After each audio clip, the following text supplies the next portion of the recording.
നമസ്കാരം. ലോക്സഭാ തെരഞ്ഞെടുപ്പിൽ ബി.ജെ.പിക്ക് പ്രതീക്ഷ മാത്രം. ലോക്സഭാ തെരഞ്ഞെടുപ്പിൽ തിരുവനന്തപുരത്തും തൃശ്ശൂരും വിജയം ഉറപ്പെന്ന് വിലയിരുത്തുകയാണ് സംസ്ഥാന ബി.ജെ.പി നേതൃത്വം. ബൂത്ത് തലത്തിൽ നിന്ന് ലഭിച്ച കണക്കുകൾ വിലയിരുത്തിക്കൊണ്ടാണ് സംസ്ഥാന നേതൃത്വം ഈ തീരുമാനമൊക്കെ എടുത്തിരിക്കുന്നത്. കേന്ദ്ര നേതൃത്വത്തെയും ഈ വിലയിരുത്തലൊക്കെ ഇപ്പോൾ ബി.ജെ.പി അറിയിക്കുകയും ചെയ്തിട്ടുണ്ട്. ആറ്റിങ്ങലിലും പത്തനംതിട്ടയിലും അട്ടിമറി സംഭവിക്കുമെന്നാണ് ബി.ജെ.പി. കേരളത്തിൽ അക്കൗണ്ട് തുറക്കുമെന്ന് മാത്രമല്ല 20% വോട്ട് നേടുമെന്നുള്ള വിലയിരുത്തലിലേക്ക് എത്തുകയാണ് ബി.ജെ.പി. ആലപ്പുഴയിലും പാലക്കാടും കാസർഗോഡും കോഴിക്കോടും വലിയ തോതിൽ വോട്ട് തൂടും. കെ സുരേന്ദ്രൻ മത്സരിച്ച വയനാട്ടിൽ വോട്ട് ഇരട്ടിയാകും. തുഷാർ വെള്ളാപ്പള്ളിക്ക് കോട്ടയത്ത് 2.5 ലക്ഷം വോട്ട് നേടുമെന്നുള്ള വിലയിരുത്തലുകളിലേക്ക് പാർട്ടി എത്തുന്നു. എന്നാൽ മറ്റ് 3 BDJ സ്ഥാനാർത്ഥികൾ വലിയ നേട്ടമുണ്ടാക്കാൻ സാധ്യതയില്ല എന്നുള്ള നിഗമനത്തിലേക്കും എത്തുന്നു. 2019 3,16,000 വോട്ട് നേടിയ തിരുവനന്തപുരത്ത് ഇത്തവണ 3,60,000 വോട്ട് നേടി കേന്ദ്രമന്ത്രി രാജീവ് ചന്ദ്രശേഖർ വിജയിക്കും. 2ാം സ്ഥാനത്ത് ശശി തരൂരാകും. നേമത്ത് 20,000, വട്ടിയൂർക്കാവിൽ 15,000, കഴക്കൂട്ടത്ത് 8,000, തിരുവനന്തപുരം സിറ്റിയിൽ 5,000 വോട്ടിംഗ് എന്നിങ്ങനെ ലീഡ് വർദ്ധിപ്പിച്ചുകൊണ്ടിരിക്കും. പാറശാലയിൽ 2ാം സ്ഥാനത്തേക്ക് എത്താൻ പോകുന്നു ബി.ജെ.പി. കോവളത്തും നെയ്യാറ്റിൻകരയിലും 3ാമത് തന്നെയെങ്കിലും വലിയ മുന്നേറ്റം ഉണ്ടാക്കാൻ ബി.ജെ.പിക്ക് കഴിയും. എന്തായാലും തൃശ്ശൂരിൽ സുരേഷ് ഗോപി വിജയിക്കുമെന്ന് തന്നെയാണ് ബി.ജെ.പിയുടെ വലിയ വിലയിരുത്തൽ. ബി.ജെ.പി 4 ലക്ഷം വോട്ട് പിടിക്കും.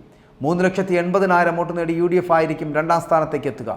തൃശ്ശൂർ, മണലൂർ, ഇരിങ്ങാലക്കുട നിയമസഭാ മണ്ഡലങ്ങളിൽ 1ാം സ്ഥാനത്തും നാട്ടികയിലും പുതുക്കാടും 2ാം സ്ഥാനത്തും സുരേഷ് ഗോപി എത്തുമെന്നുള്ള പ്രതീക്ഷയും വിലയിരുത്തലും ബി.ജെ.പി നടത്തിക്കഴിഞ്ഞു. ഇനി കേന്ദ്രമന്ത്രി വി മുരളീധരൻ മത്സരിച്ച ആറ്റിങ്ങലിൽ ഇഞ്ചോടിഞ്ച് മത്സരം നടന്നു. 3 ലക്ഷം വോട്ട് ഉറപ്പെന്നാണ് ബി.ജെ.പിയുടെ കണക്കുകൂട്ടലെന്ന് പറയുന്നത്. വർക്കലയിലും ആറ്റിങ്ങലിലും ചിറയൻകീഴിലും 1ാമതെത്തും.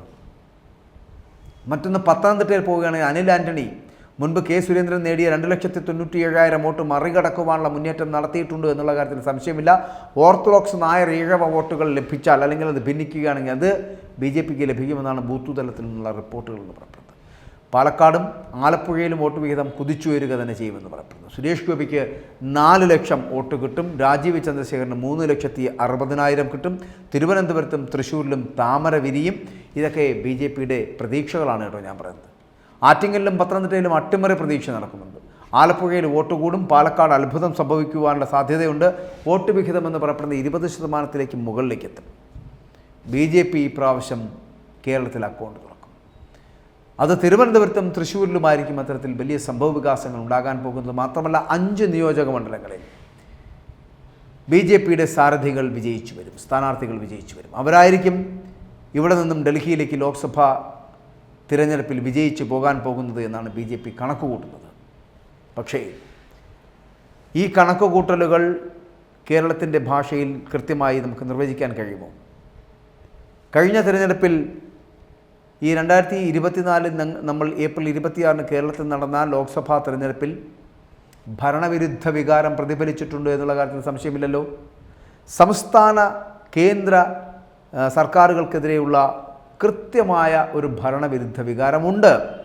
കഴിഞ്ഞ 10 വർഷമായി കേന്ദ്രം ഭരിക്കുകയും കഴിഞ്ഞ 7-8 വർഷമായി കേരളം ഭരിക്കുകയും ചെയ്യുന്ന പാർട്ടികളോട് ഭരിക്കുന്നവരോടുള്ള ഭരണവിരുദ്ധ വികാരം ഇവിടെ ഉണ്ടാകും. പക്ഷേ അത് എത്രത്തോളം വോട്ടായി മാറും എന്നുള്ള കാര്യത്തിൽ സംശയമുണ്ട്. മാത്രമല്ല ബി.ജെ.പിയെ മാറ്റി നിർത്താൻ പറ്റാത്ത ഒരു ഘടകമായി തീർന്നിരിക്കുകയും ചെയ്യുന്ന സാഹചര്യത്തിലാണ് രാജീവ് ചന്ദ്രശേഖറും ഒപ്പം തന്നെ തൃശ്ശൂരിൽ സുരേഷ് ഗോപിയും വിജയിക്കുമെന്നുള്ള ഒരു കണക്കുകൂട്ടലുകളിലേക്ക് ഈ ബി.ജെ.പിക്ക് എത്തിച്ചേരാൻ കഴിയുന്നത്. പക്ഷേ അതിൻ്റെ സാധ്യതകൾ നമുക്ക് കുറച്ച് ദിവസങ്ങളായി ലഭിക്കുന്ന റിപ്പോർട്ടുകളുടെ പുറത്ത് നമുക്ക് പറയാൻ കഴിയുന്നത് 3 മുന്നണികളും ഇത്തരത്തിൽ ചിന്തിക്കും. അവർക്കുള്ള മണ്ഡലങ്ങളാണ് എല്ലാം എന്നും 20 മണ്ഡലങ്ങളിലും വിജയിക്കുമെന്ന് കോൺഗ്രസ് പറയുന്നു. 12 മണ്ഡലങ്ങൾ വിജയിക്കുമെന്ന് LDF പറയുന്നു. ഇത് 5 മണ്ഡലങ്ങൾ വിജയിക്കുമെന്ന് ബി.ജെ.പിയും പറയുന്ന ഒരു സാഹചര്യത്തിൽ ആകെ 20 സീറ്റുകൾ മാത്രമാണുള്ളത്. കഴിഞ്ഞ വർഷം 2019 തിരഞ്ഞെടുപ്പിൽ 19 സീറ്റുകൾ നേടിയിരുന്ന കോൺഗ്രസിന് അത് 20 സീറ്റാക്കി നിലനിർത്താൻ കഴിയുമെന്നുള്ള അമിതമായ ഒരു ആത്മവിശ്വാസമുണ്ട്. പക്ഷേ ഇതൊന്നും സംഭവിക്കാൻ പോകുന്നില്ല. ലോക്സഭാ തെരഞ്ഞെടുപ്പിൽ അപ്രതീക്ഷിതമായിട്ട് സംഭവിക്കാൻ പോകുന്ന ചില കാര്യങ്ങൾ സംഭവിക്കും എന്നുള്ള കാര്യത്തിൽ സംശയമില്ല. 5 സീറ്റുകളിലേക്ക് ബി.ജെ.പിക്ക് എത്തുമോ എന്നുള്ള കാര്യത്തിൽ സംശയമുണ്ട്. 20 സീറ്റുകൾ നേടുമോ എന്നുള്ള കാര്യത്തിൽ UDF സംശയമുണ്ട്. 12 സീറ്റുകൾ ലഭിക്കുമോ എന്നുള്ള കാര്യത്തിൽ LDFനും സംശയമുണ്ട്. അതുകൊണ്ട് തന്നെയാണ് അപ്രതീക്ഷിതമായിട്ടുള്ള ചില വിജയങ്ങൾ ഉണ്ടാകുവാനുള്ള സാധ്യതയുണ്ട്. കോൺഗ്രസിനടക്കം ചിലപ്പോൾ 20 സീറ്റുകളിലേക്ക് എത്താൻ കഴിയില്ല എന്നുള്ളത് വസ്തുതയും തന്നെയാണ്. 12 സീറ്റുകൾ LDFന് ലഭിക്കില്ല. LDFന് 6 സീറ്റുകൾക്ക് മുകളിലേക്ക് പോകില്ല എന്നുള്ള സൂചനയാണ് വരുന്നത്. ഒപ്പം ബി.ജെ.പി എന്ന് പറയപ്പെടുന്ന 5 സീറ്റ് പോയിട്ട് 1 സീറ്റിൽ ഒതുങ്ങുവാനുള്ള സാധ്യത, 1 സീറ്റ് തന്നെ കഷ്ടിയാണ്. പക്ഷേ അത് ലഭിക്കുമോ എന്നുള്ള കാര്യത്തിലും സംശയമാണ്. ഇഞ്ചോടിഞ്ച് പോരാട്ടം നടക്കുന്ന ഇടമാണ് തൃശ്ശൂർ എന്ന് പറയപ്പെടുന്നത്. അവിടെ ഏതെങ്കിലും തരത്തിൽ ചെറിയ മാർജിനിൽ കെ മുരളീധരൻ ജയിക്കുവാനുള്ള സാധ്യതയുണ്ട്. അത് ഈ പറഞ്ഞ പോലെ ഓർത്തഡോക്സ്, ഈഴവ, നായർ വോട്ടുകളിലെ ഭിന്നിപ്പാണ്. അത് ഏത് തരത്തിലായിരിക്കും അത് ക്രോഡീകരിക്കുക എന്ന് പറയാൻ കഴിയില്ല. മറ്റൊന്ന്, തിരുവനന്തപുരത്ത് രാജീവ് ചന്ദ്രശേഖറുമായി ബന്ധപ്പെട്ടിട്ടാണ്.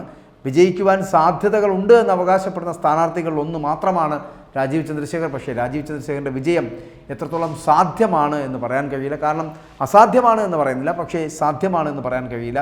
കാരണം ശശി തരൂർ എന്ന് പറയപ്പെടുന്ന വ്യക്തിത്വത്തിനോട് തിരുവനന്തപുരത്തുകാർക്കുണ്ടാകുന്ന ഒരു സ്നേഹം, അടുപ്പം, അത് നമുക്ക് തള്ളിക്കളയാൻ കഴിയുന്നതല്ല. അതുകൊണ്ട് തന്നെ വളരെ പെട്ടെന്ന് പലപ്പോഴും ഇങ്ങനെ അപ്രതീക്ഷിതമായിട്ടുള്ള അവിചാരിതമായിട്ടുള്ള സംഭവങ്ങളാണ് ശശി തരൂരുമായി ബന്ധപ്പെട്ടിട്ടുണ്ടാകുന്നത്. അതുകൊണ്ട് തന്നെ ആര് വിജയിക്കുമെന്ന് പറയണമെങ്കിൽ വലിയ ബുദ്ധിമുട്ടുള്ള മണ്ഡലങ്ങളാണ് തിരുവനന്തപുരവും തൃശ്ശൂരും എന്ന് പറയപ്പെടുന്നത്.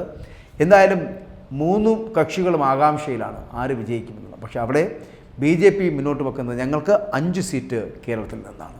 കാത്തിരിക്കാം.